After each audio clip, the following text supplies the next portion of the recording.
오늘 제가 다룰 주제는 타이틀은 세상의 증언함 Testimony to the World라는 타이틀입니다. 요한복음 15장 18절부터 27절 말씀입니다. 우리 함께 큰 목소리로 함께 읽도록 하겠습니다. 세상이 너희를 미워하면 너희보다 먼저 나를 미워한 줄을 알라. 너희가 세상에 속하였으면 세상이 자기의 것을 사랑할 것이냐? 너희는 세상에 속한 자가 아니요 도리어 내가 너희를 세상에서 택하였기 때문에 세상이 너희를 미워하느니라. 내가 너희에게 종이 주인보다 더 크지 못하다 한 말을 기억하라. 사람들이 나를 박해하였은즉 너희도 박해할 것이요 내 말을 지켰은즉 너희 말도 지킬 것이라. 그러나 사람들이 내 이름으로 말미암아 이 모든 일을 너희에게 하리니 이는 나를 보내신 이를 알지 못함이라. 내가 와서 그들에게 말하지 아니하였더라면 죄가 없었으려니와 지금은 그 죄를 핑계할 수 없느니라. 나를 미워하는 자는 또 내 아버지를 미워하느니라. 내가 아무도 못한 일을 그들 중에 하지 아니하였더라면 그들에게 죄가 없었으리니와 지금은 그들이 나와 내 아버지를 보았고 또 미워하였도다. 그러나 이는 그들의 율법에 기록된 바 그들이 이유 없이 나를 미워하였다 한 말을 응하게 하려 함이라. 내가 아버지께로부터 너희에게 보낼 보혜사 곧 아버지께로부터 나오시는 진리의 성령이 오실 때에 그가 나를 증언하실 것이요 너희도 처음부터 나와 함께 있었으므로 증언하느니라. 아멘. 우리가 지금 요한복음 15장을 공부하고 있는데요. 15장의 가장 주된 주제가 바로 관계입니다. 바로 관계예요. 특별히 제자들의 입장에서 대상으로 여기는 예수 그리스도의 관계, 그리고 또 서로와의 관계, 그리고 오늘 저희들이 공부할 주제인 세상과의 관계입니다. 그래서 1절부터 8절을 보시면 예수님께서 포도나무와 가지의 비유로 제자들이 예수님 자신과 어떤 관계를 맺어야 되냐, 그리고 또한 아버지와 어떤 관계를 맺어야 하느냐, 그러면서 계속 강조했던 티칭이 바로 거함에 대한 티칭입니다. Abiding, remaining.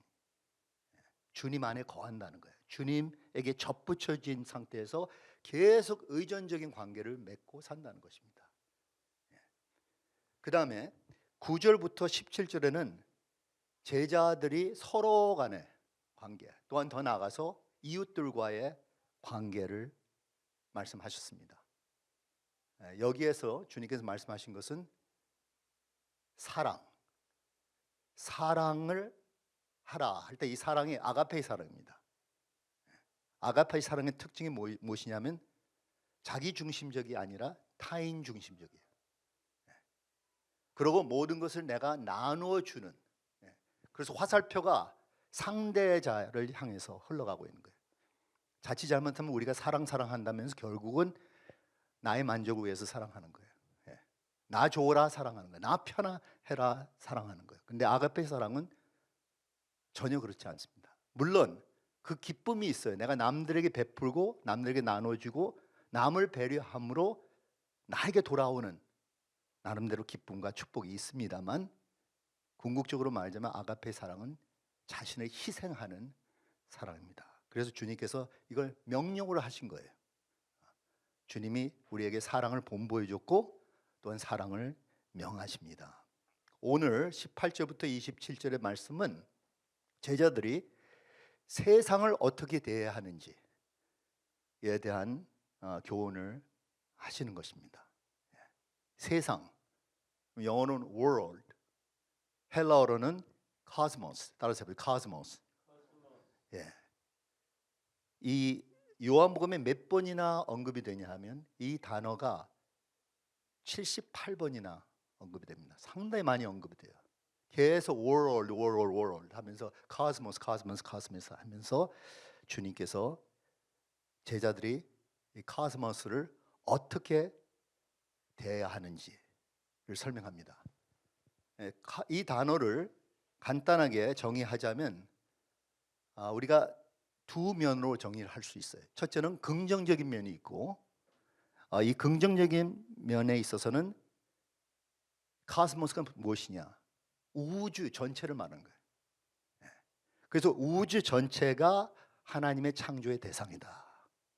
그리고 좀 더 구체적으로 말하자면 그 우주간의 인간 세계, 인류를 의미하는 거예요. 그래서 하나님의 사랑의 대상이다. 그래서 이것은 긍정적인 면으로 세상을 말하는 거예요. 저희들이 잘 아는 요한복음 3장 16절에 어떻게 나와요? 하나님이 세상을 이처럼 사랑하사. 그렇죠? 하나님 만드신 이 세상, 그리고 특별히 인류를 그렇게 사랑하사 독생자를 보내셨다는 거죠. 그런데 이제 부정적인 면으로 또 카스모스를 정의할 수가 있는데, 이 부정적인 면은 이 물질 세상, 그렇죠? 보이고 우리가 접근하는 이 세상이 또한 유혹의 미디엄이 될 수 있다는 거죠. 세상이 우리를 점점 더 하나님과 멀어지게 할 수 있는 방해 요소가 될 수 있다는 거예요. 그런 면에 있어서 세상은 가장 부정적인 요소입니다. 그리고 여기도 좀 더 구체적으로 말하자면 이 세상 가운데 어떠한 인간들은 하나님을 적대시하고 또한 하나님의 백성들을 적대시하고 공격하고 박해하고 하는 이러한 부정적인 세상 사람들이 있습니다. 우리가 오늘 다룰 이 카스모스의 미닝은 바로 이 뜻이에요. 하나님을 대항하는, 그리고 하나님의 백성들을 대항하는 사람들을 우리가 어떻게 대해야 하는지 주님께서 우리에게 교훈의 말씀을 해주시는 것입니다. 18절을 보시면요, 주님께서 이렇게 시작하십니다. 세상이 너희를 미워하면 너희보다 먼저 나를 미워한 줄을 알라. 이렇게 말씀하십니다. 이 뜻은 무엇이냐? 나는 이미 세상이 나를 대항하고 있다. 나를 박해하고 있다. 곧 세상이 나를 죽일 거다는 거죠. 세상 사람들이. 그렇다면 너희들도 마찬가지로 나 같은 경험을 언젠가는 겪을 거라는 거죠. 이 말은 박해와 환난, 즉 고난은 우리에게 당연히 주어지는 것이에요.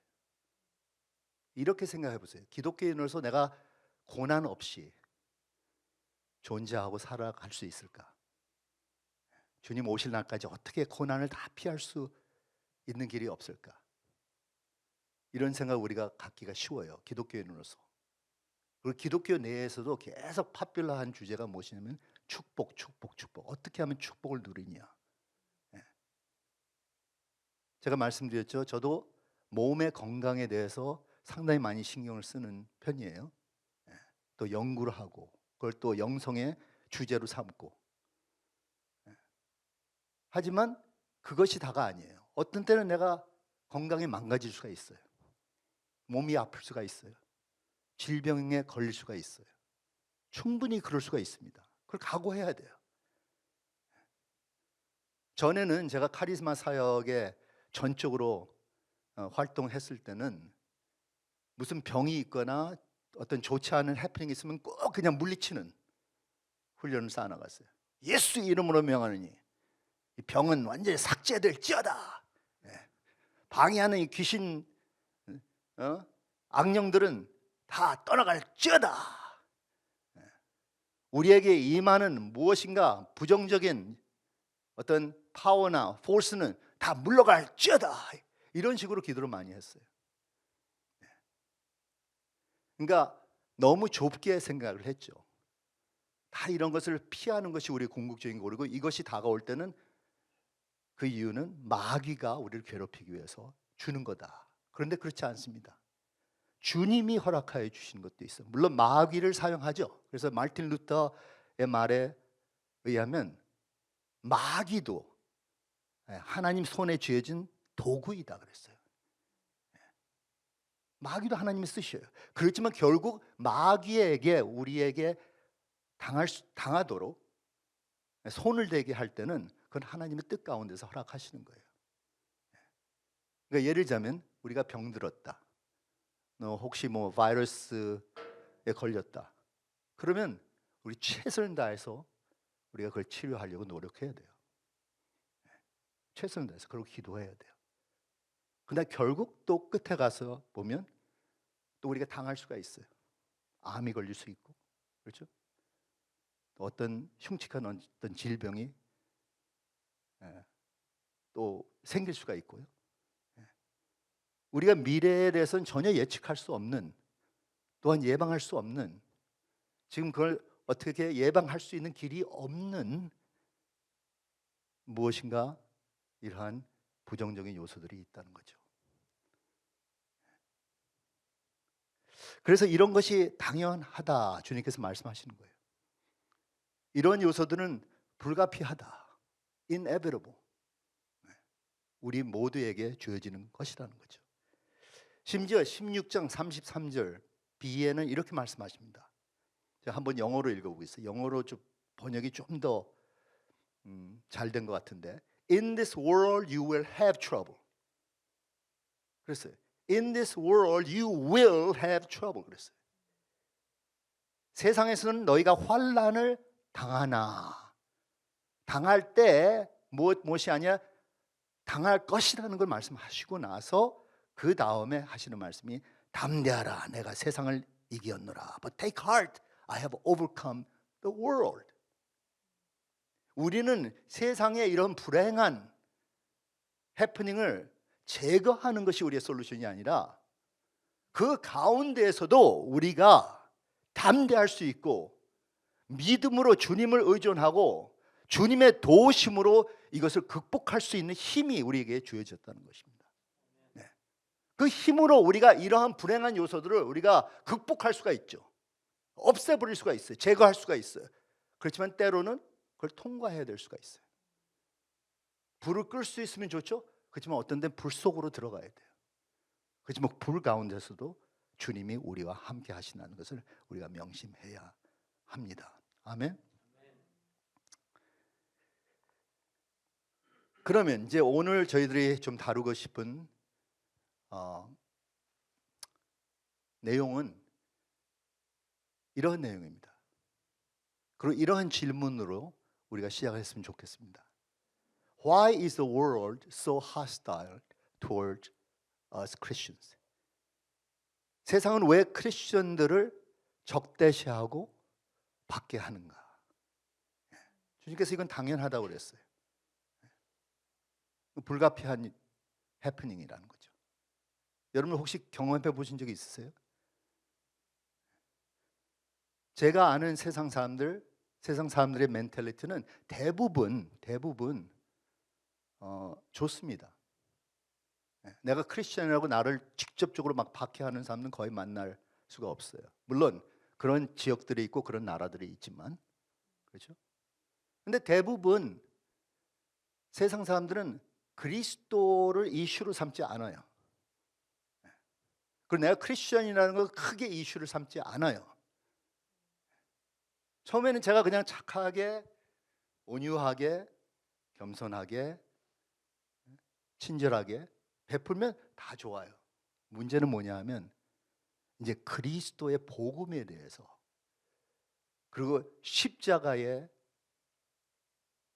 의미에 대해서, 그리고 궁극적으로는 주님께서 우리를 자기의 제자로 삼겠다 하고 우리에게 헌신하라고 요구할 때, 그때 이제 마찰이 생기기 시작하죠. 그렇지 않습니까? 여러분 경험은 모르겠어요. 그냥 내가 크리스천이라고 다니니까 막 박해하는 나라에 살고 있지는 않잖아요. 그렇죠? 대부분 평안하게 자유롭게 우리가 기독교인으로서 살아갈 수 있어요. 그렇지만 어느 시점에 가서, 꼭 그렇습니다. 어느 시점에 가서는 이제 갈등이 생기고 마찰이 생기고 이제 이들이 우리를 공격하거나 등지거나 우리를 박해할 때가 올 것이라는 거죠. 왜 그럴까? 첫째로는 본질적으로 차이가 있기 때문에 그래요. 본질적으로 차이가 있다는 거예요. 이게 무슨 뜻인가? 19절과 20절 한번 읽겠습니다. 함께 읽겠습니다. 너희가 세상에 속하였으면 세상이 자기의 것을 사랑할 것이나 너희는 세상에 속한 자가 아니요 도리어 내가 너희를 세상에서 택하였기 때문에 세상이 너희를 미워하느니라. 내가 너희에게 종이 주인보다 더 크지 못하다 한 말을 기억하라. 사람들이 나를 박해하였은즉 너희도 박해할 것이요 내 말을 지켰은즉 너희 말도 지킬 것이라. 너희는 세상에 속하지 않고 나에게 속해 있다. 주님께서 말씀하신 것이에요. 그럼 내가 특별히 너희를 선택했다. 그리고 우리가 전에 함께 공부한 바와 같이 주님께서는 나는 포도나무요 너는 가지인데 너가 나에게 접붙여져 있기 때문에 이제는 너는 나의 영향으로 살고 역사하는 것이다. 그러니까 본질적으로 우리는 변화가 된 거예요. 먼저 예수님에 속한 자, 예수님께 속하지 않은 자. 예수님에 속한 자는 벌써 그 나무에 가지로서 접붙여져 있는 거예요. 그냥 이것은 피상적인 것이 아니라 여기다 풀을 붙여서 그냥 딱 하는 것이 아니라 이것을 완전히 접붙이게 해서 실제로 모든 수분과 영양분을 그 나무에서 전달받게 돼 있는 거죠. 그런 면에 있어서 우리는 본질적으로 세상 사람과 차이를 느껴요. 세상 사람은 접붙여져 있지 않기 때문에 그렇게 행하는 거예요. 그럴 수밖에 없어요. 이분의 근원이 예수님이 아닌 한 이들의 근원은 다른 영이란 말이에요. 다른 정신이란 말이죠. 할 수 없는 거예요. 그렇게 생각하시면 편합니다. 왜 세상 사람들이 저런가? 저럴 수밖에 없죠. 그런데 동시에 왜 나는 세상 사람식으로 할 수 없을까?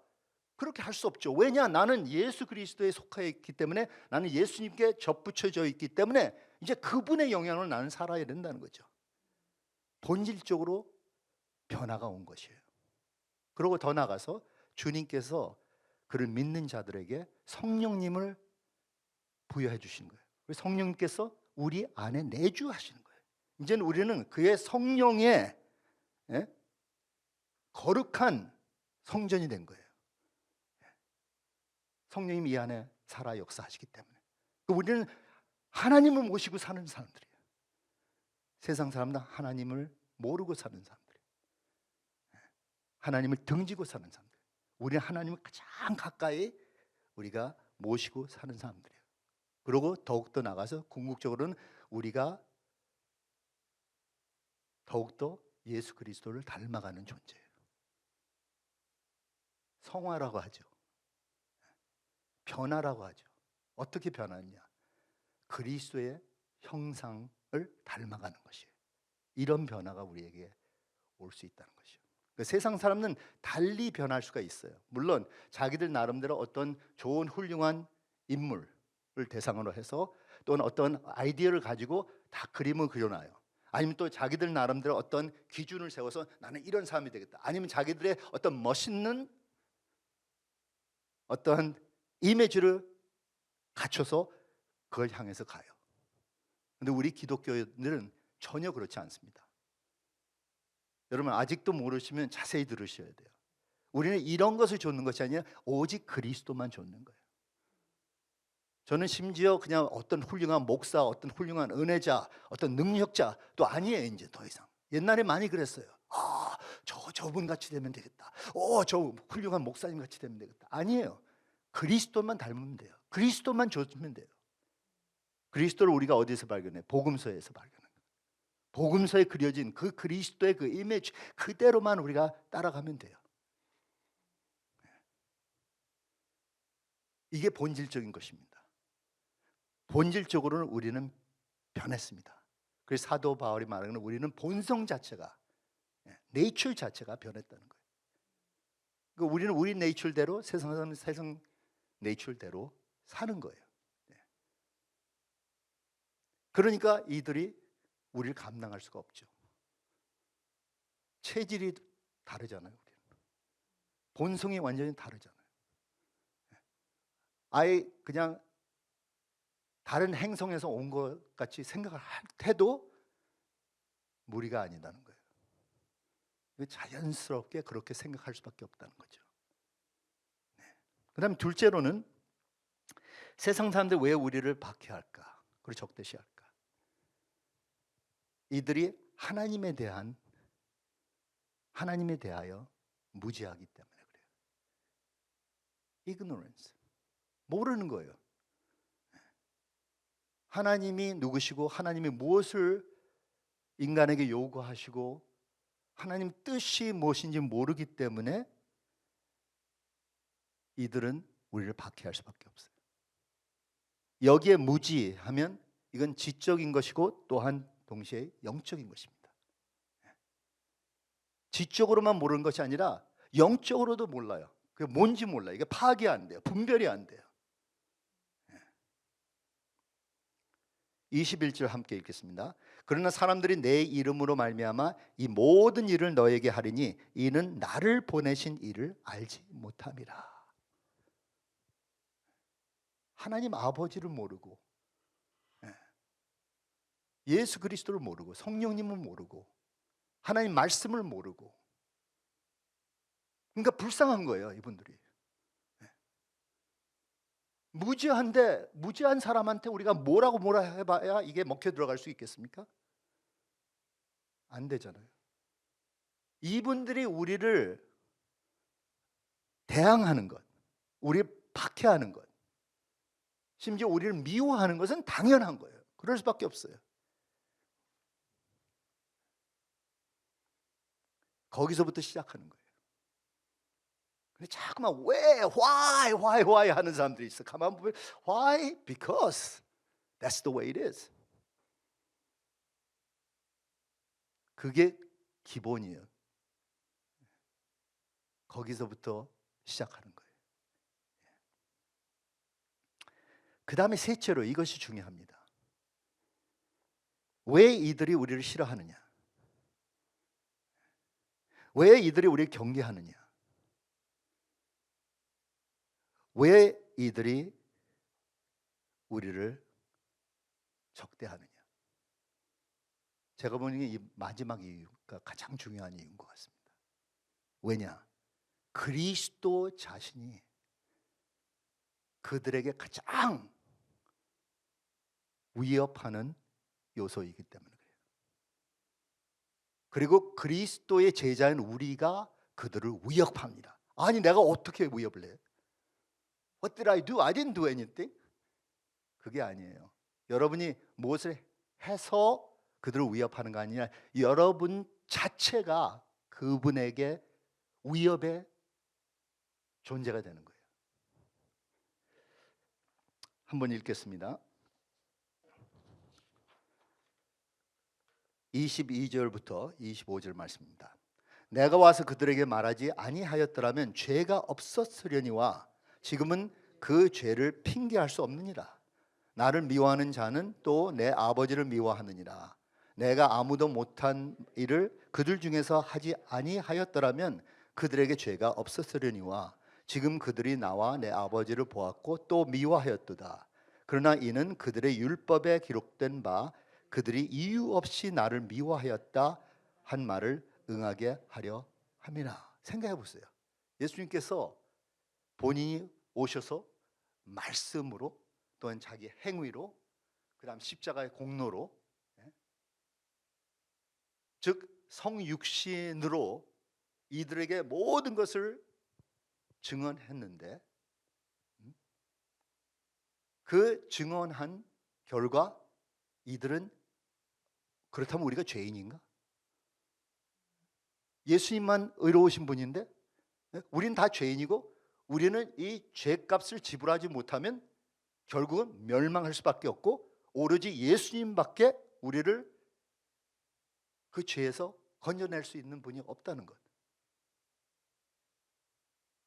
그러니까 어떻게 했어요? 이 세상 사람들이 가만히 있어서 나도 비교적 괜찮은 사람이야. 어? 나도 죄인이고 너도 죄인이지만 뭐 저런 흉측한 죄인은 아니야. 예? 난 그냥 인간이야. 인간이 뭐 그렇지. 그렇게 비교적 큰 마음의 부담 없이 살았는데 갑작스럽게 예수님이 나타나셔서 넌 죄인이야. 나만이 의인이야. 왜냐하면 사람들은 별 수 없어. 다 원죄로 말미암아 그리고 우리가 태어나서부터 행한 모든 것을 합치면 다 죄투성이야. 근데 물론 예수님은 끝에 가서 그러나 내가 그 죄를 십자가에서 다 지불할게. 그럼 죄 문제는 해결돼. 그럼 너는 구원받을 수 있어.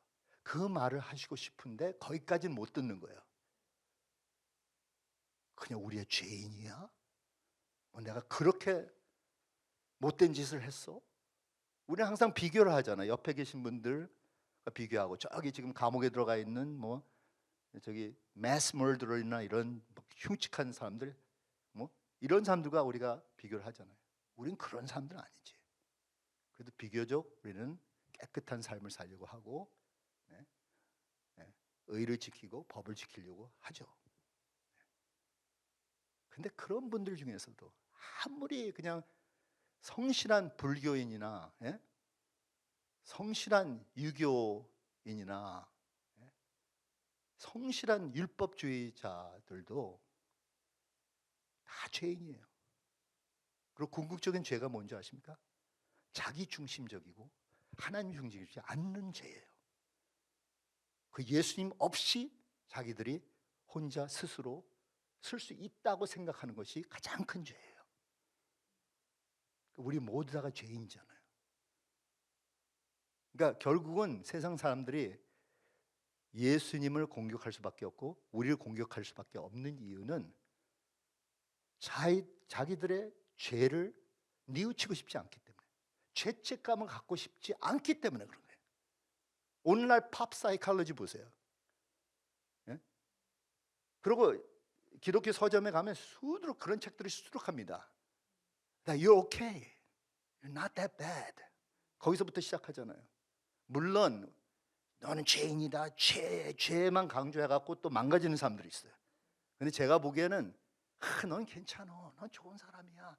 넌 원래 뭐 원죄고 뭐 이런 거 없어.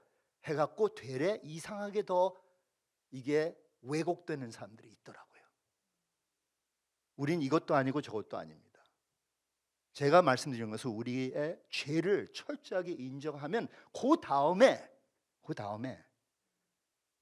그거를 해소해 줄 수 있는 길이 있다는 거예요.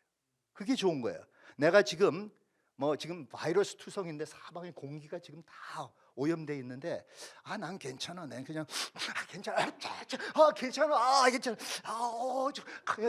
난 괜찮아. 하고 부정하는 거와 계속 부정하는 거예요. 그래서 누가 와서 너 지금 바이러스 걸렸을지 몰라. 가서 병원에 가서 당장 가서 체크해봐. 아니야. 싫잖아. 괴롭잖아요. 나를 자꾸만 의심하고 다 피하고 사람들 피하면 되게 기분 나쁘잖아요. 근데 올바른 길은 뭐예요? 그거를 인정하고 내가 가서 이 정말 이 무서운 병에 걸렸구나 해갖고 내 자신을 의사 선생님에게 맡기고 의사 선생님이 처방하는 약 먹고 말씀해 주신 그대로 그 규칙을 지키고 해서 내가 치료받는 것, 그것 아니겠습니까? 세상 사람들이 제가 지금 이렇게 비유를 말씀드렸지만 이러한 식으로 생각하기가 쉽다는 것입니다. 그러니까 자기들을 괴롭히니까 자기들에게 무엇인가 넌 뭐가 부족해, 넌 뭐가 좋지 않아, 너는 이래서는 안 돼, 이러니까 이거 좋아할 사람이 어디 있겠습니까? 우리 애들도 말이죠. 처음에는 다 부모가 시키는 대로 그냥 다 착실하게 다 하다가 어느 때 와서 그런 말 하는 거 되게 기분 나빠. 저도 오늘날까지 우리 어머님과 대화 가운데서 어머님이 조금이라도 그런 거 지적하면 기분 되게 나빠요. 어머님이 지적해도 꼭 옳다는 말은 아니에요. 그렇지만 그냥 나쁘다는 거예요. 분별할 여지가 없는 거예요. 어머님이 혹시 바른 말을 하는가? 아니에요. 그냥 거기에 대한 반작용적인 리액션 나오는 거예요.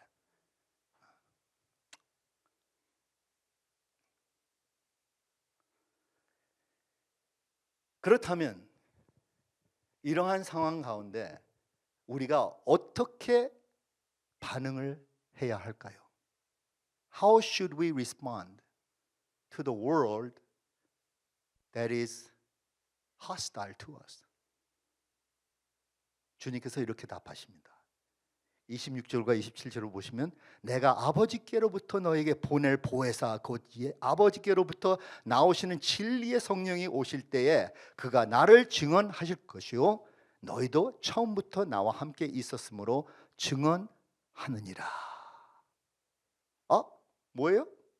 세상이 나를 이렇게 대적할 때 나는 어떻게 반응하느냐? 예수님을 증언함으로 반응하는 거예요. 여기에 단어는 헬라어로 말투레오라는 단어입니다. 따라서 말투레오.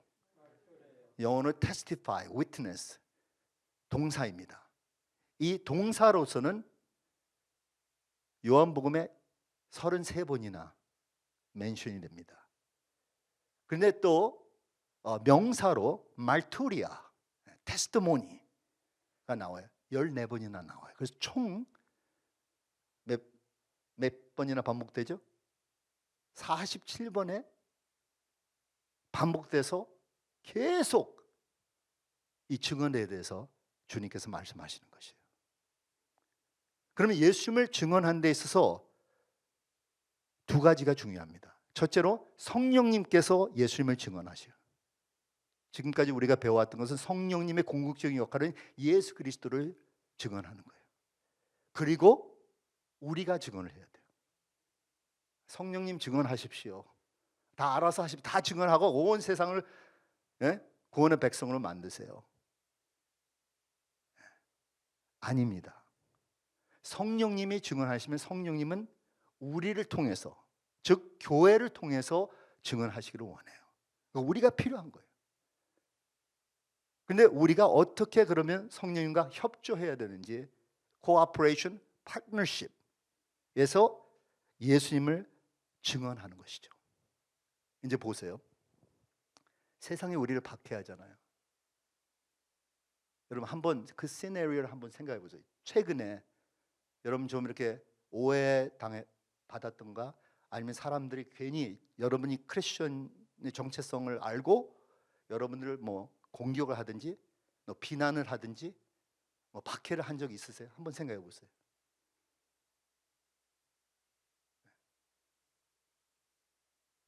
여기서 이제 한 가지 분별해야 되는 것이, 여러분이 정말 바보스럽게 정말 좋은 테스트모니가 안 돼서 이들이 여러분을 공격할 수가 있어요. 그건 당연히 받아야 되는 받아야 되는 형벌이에요. 그렇죠. 그걸 먼저 분별해야 돼요. 근데 그게 아니야. 아무리 봐도 내가 정말 철저하게 바른 정신으로 기독교인으로서 살려고 할 때 괜히 이 사람들이 나를 못마땅하게 생각해서 나를 박해하는 케이스가 있는 거예요. 여러분 심지어 이것은 교회 내에서도 좀 더 잘 믿어보겠다는 사람들 있잖아요. 좀 더 성실하게 살아보겠다, 정말 말씀 기준대로 예수 그리스도의 모습대로 살겠다는 사람과 그렇지 않은 날라리 크리스천들이 있잖아요. 이들은 구원받았을지 모르지만 세속화된 크리스천들, 이들도 여러분을 못마땅하게 생각할 거란 말이죠. 왜냐하면 여러분 자꾸만 정말 정직하게 우리가 말을 해야 돼. 바로 살아야 돼. 정말 지킬 거 지켜야 돼. 이렇게 해서는 안 되지. Cutting the corner, cheating and 사람들을 그냥 exploiting하고 이래서는 안 되지. 그렇게 계속 말을 해보세요. 기독교인들 사회에서도 교회 안에서도 여러분들은 왕따 당하게 돼 있어요.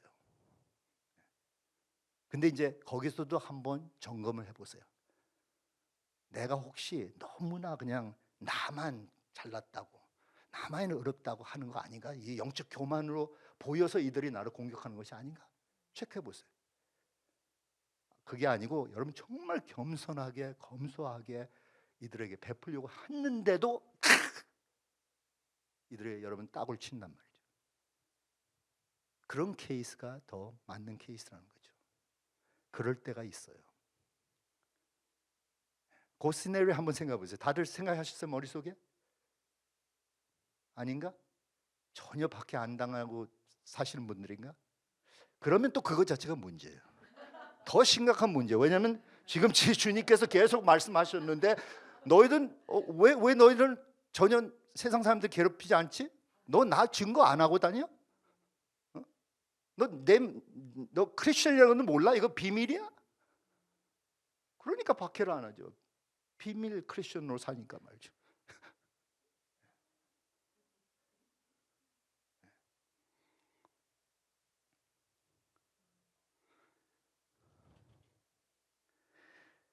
그런데 여러분 한번 생각해 보신 적 있으세요?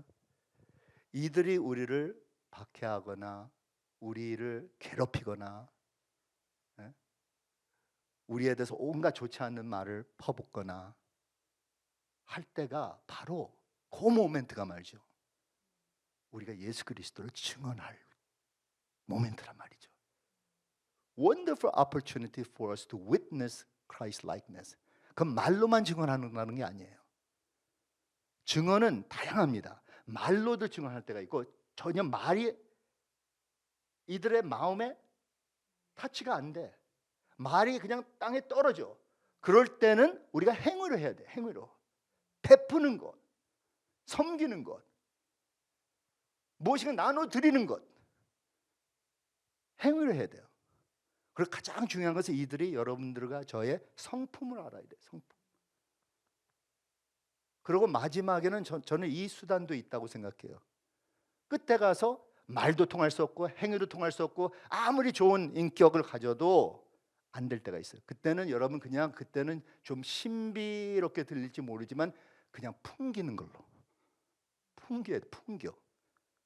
근데 여러분 그러기 때문에 여러분 거울을 좀 보시고 여러분 얼굴 표정을 좀 살펴보셔야 돼요. 그 몸의 그 제스처들도 좀 살펴보세요.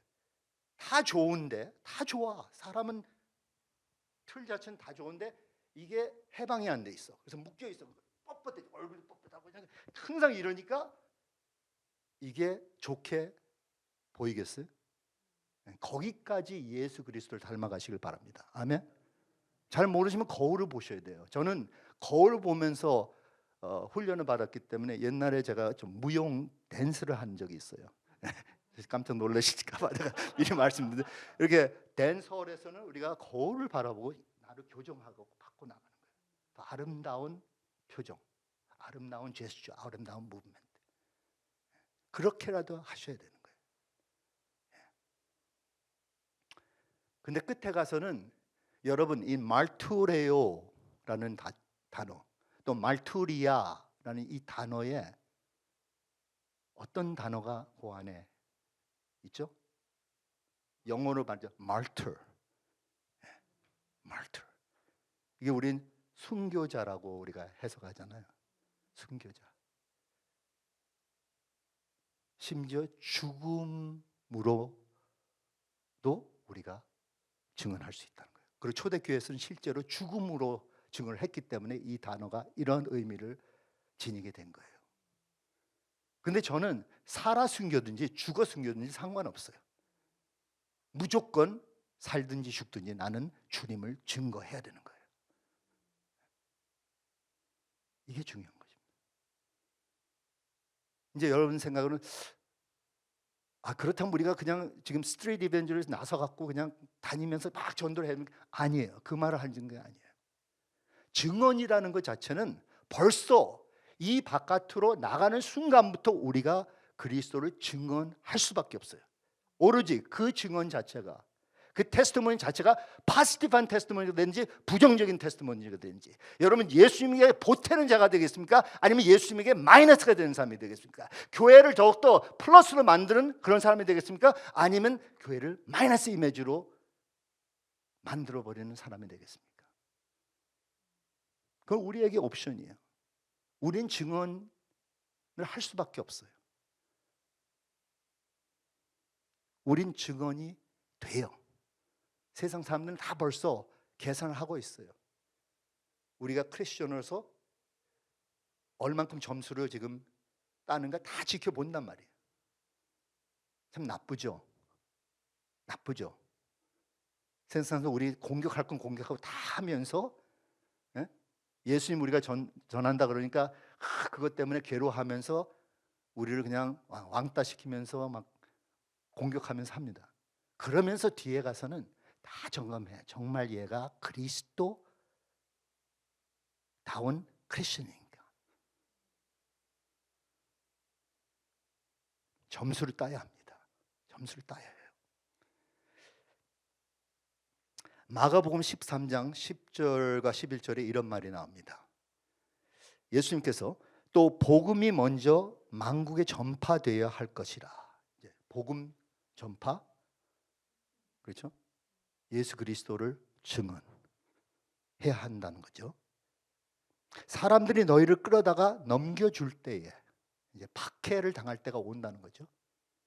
그래서 그 당시에는 박해를 많이 당했죠. 유대인들에게 또 박해당하고, 그렇죠? 산헤드른에게 박해당하고, 또 디아스포라 크리스천들은, 아니 그 디아스포라 크리스천이 아니라 뭐 유대인들인데 팔레스타인을 떠나서 디아스포라 지역에서 사는데 거기에서 또 유대인들에게 당하는 거예요.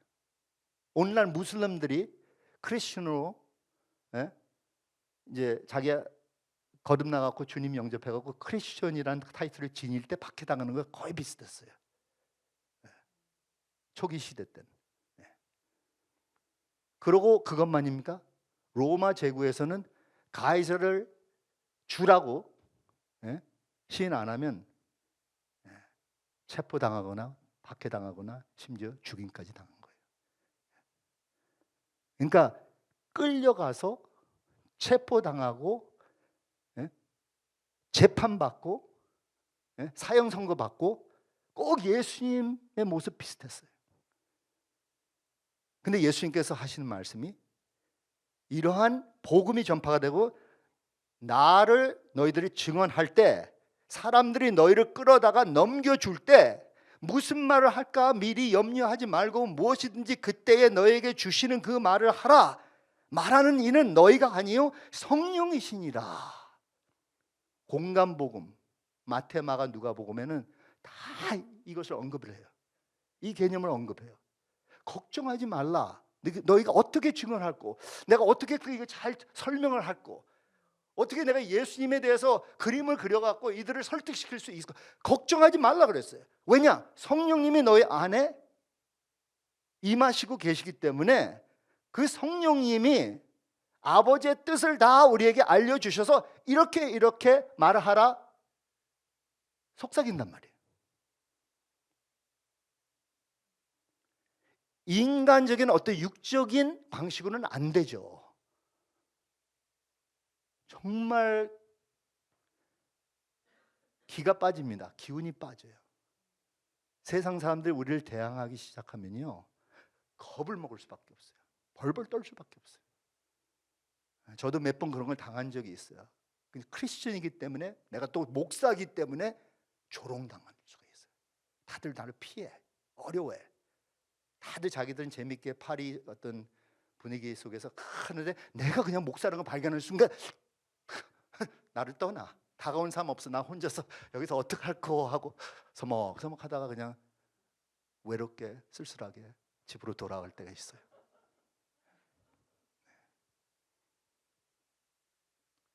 내 힘으로는 안 돼요. 근데 성령님께서 나를 도와주신다는 걸 알면 어떻게 내가 그들 앞에서 말을 해야 될고, 내 자신을 어떻게 드러나야 될고, 어떤 좋은 요령 방법이 있는가 주님께서 다 알려주신다는 거예요. 사도 바울도 비슷한 말을 합니다. 로마서 8장 26절과 27절을 한번 보시겠습니다. 이와 같이 성령도 우리의 연약함을 도우시나니 우리는 마땅히 기도할 바를 알지 못하나 오직 성령님이 말할 수 없는 탄식으로 우리를 위하여 친히 간구하시느니라. 마음을 살피시는 이가 성령의 생각을 아시나니 이는 성령이 하나님의 뜻대로 성도를 위하여 간구하심이니라. 우리가 어떻게 말로 기도를 해야 될지조차 몰라. 또한 힘이 부족해갖고 막 지금 다운돼 있어. 세상이 우리 박해하기 시작하면요, 여러분, 정말 우리 다 우울해질 수밖에 없어요. 아마 우리 교회 모여갖고 말이죠, 그냥 다 이렇게 사방에 나가기만 하는 순간 우리를 이제 핍박을 할 건데, 우린 그냥 완전히 주눅드는 거예요. 그럴 수밖에 없어요. 근데 그 가운데서 우리에게 힘이 되고 우리에게 지혜를 주고 우리에게 은총과 능력을 부여해 주시는 분은 바로 성령님이시라는 거예요. 성령님을 모시고 살기 때문에 we don't lack anything. 솔직히 그렇습니다. 이게 뭔지 모르기 때문에 그래요. 성령님과 함께 동행한다는 게 뭔지 모르기 때문에 그래요. 여러분, 전쟁터에 나가면 저 가끔 이렇게 전쟁 영화를 볼 때가 있는데, 보면 제일 자신감 있는 군인들은 어떤 군인들인지 아세요? 예? 가장 무장이 잘 된 군인. 예? 그리고 거기다가 총알과 폭탄과 이런 것 액세서리 다 가지고 있는 군인일수록 더 좋아. 왜냐면 총알 다 나왔어. 그럼 여기서 딱 꺼내고 촥 터지고, 그 정한다음에 딱 하고 딱 바주카 하고 촥 로켓을 쏘는 거예요. 그런 군인들, 즉 로키 같은 사람 있잖아요. 여러분, 그런 군인들보다 우리는 아르세널, 무기가 어마어마하게 많습니다. 성령님이 그걸 다 알아서 일일이 나에게 챙겨주세요. 너 이거 필요해? 이거. 너 필요해? 이거 차. 내 손에 쥐어주신단 말이에요. 이걸 할 줄 알아야 돼요. 성령님이 나에게 주시는 그 무기, 그 방식으로 내가 어떻게 전도를 해야 되고, 어떻게 이들을 설득시켜야 되고, 어떻게 또 그런 요령을 가지고 지혜롭게 거기를 딱 답해갖고, 예수님께서는 가끔 그랬잖아요. 바리새인들이, 서기관들이 왔고 그런 정말 어려운 그런 코너에 몰리게 하는 질문을 했잖아요. 그때 예수님은 다 그냥 성령님을 의존하고 다 필요한 말 딱딱 그래서 착 던졌어요. 그럼 물러서는 거예요. 나중에 존경할 수밖에 없어요. 대부분 사람들은 그 당시에 예수님이 이 팔레스타인에서 거하셨을 때는 주님을 존경했어요. 자기를 박해하는 사람들마저 주님을 어려워했고 두려워했지만 존경했습니다. 무서운 분이었거든요. 어마어마한 능력을 발휘했던 분이에요. 어마어마한 신령한 말로 그들을 접근했거든요. 엄청난 그런 의로, 인격으로 대했거든요. 그러면 간단합니다. 예수님의 모습만 보시고 그대로만 우리가 본받아서 살면 돼.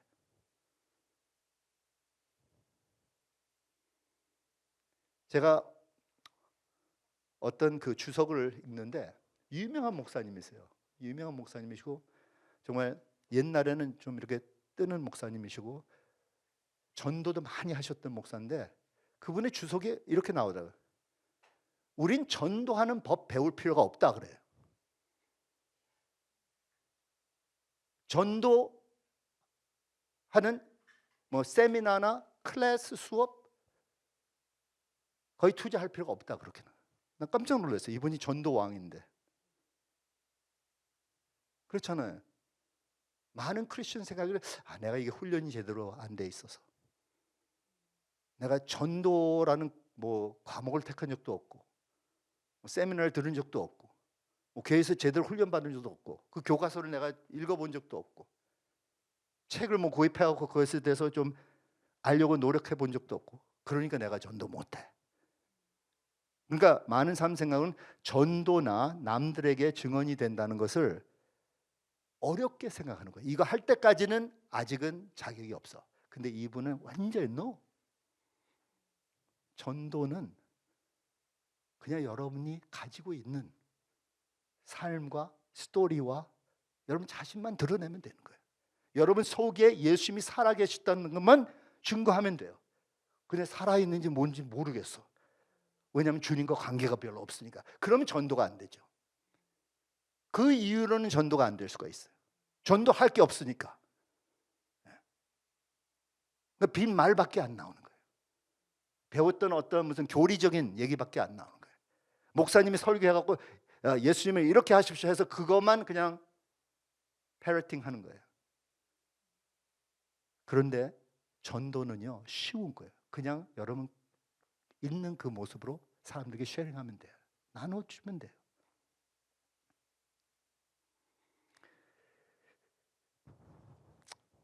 그럼 제가 다시 간단하게 요약해서 말씀을 드리고 마무리하도록 하겠습니다. 왜 세상이 우리를 적대시하는가? 첫째로 우리는 본질적으로 세상과 다르기 때문에 그래요. 우린 예수님에 속한 자, 예수님이 영이 우리 안에 내주하시는 거 있고 또한 우리는 예수님을 점점 닮아가는 사람들이기 때문에 우리는 본성이 달라. 거기서부터 시작합니다. 이거 가지고 뭐 사람들을 차별하고 뭐 이러는 거 전혀 아니에요. 이들도 예수님만 영접하면 우리 같이 돼요. 즉 바이러스에 걸리게 된다. 예수님 바이러스에 걸리게 되는 거예요. 그리고 우리 같이 되는 거예요. 둘째로 이들은 하나님에 대하여 무지하기 때문에 그래요. 모르기 때문에 그래요. 아는 게 없어요.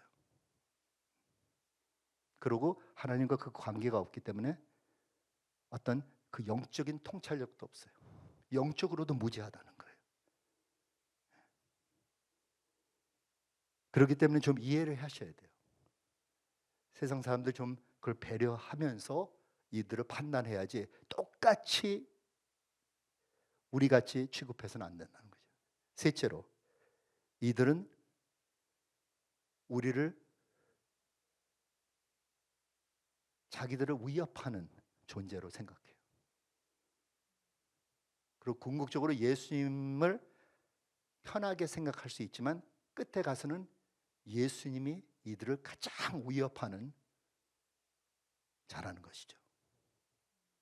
그리고 당연히 위협을 해야죠. 인티미데이트를 해야죠. 심지어 겁을 먹게 해야 돼요. 예수님을 두려워하지 않고서는 예수님을 경외할 수가 없습니다.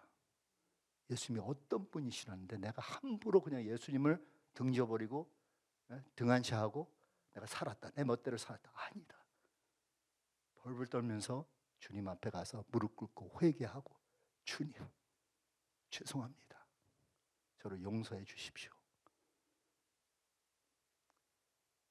그리고 우리가 어떻게 그러면 이 세상이 우리를 박해하는데 대항할 수 있을까? 간단해요.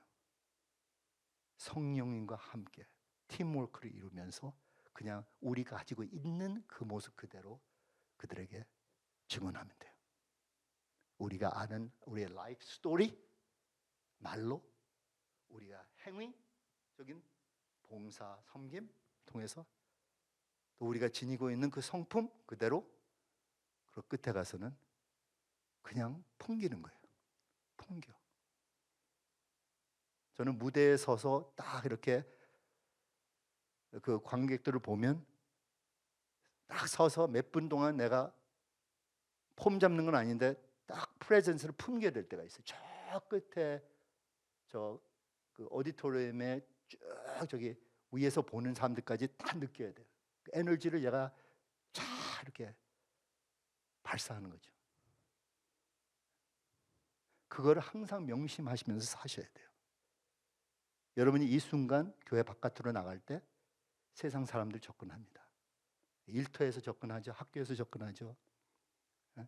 일반 스트리트나 식당에서 접근한단 말이에요. 그럼 여러분이 어떤 프레젠스로 그들 접근하느냐, 이걸 명심하시고 준비하시고 기도하시고 무장하시고 나가셔서 조금이나마 그들이 예수님께 가까이 올 수 있도록 우리가 예수님의 증인들이 되도록 합시다. 아멘. 아멘. 기도합시다.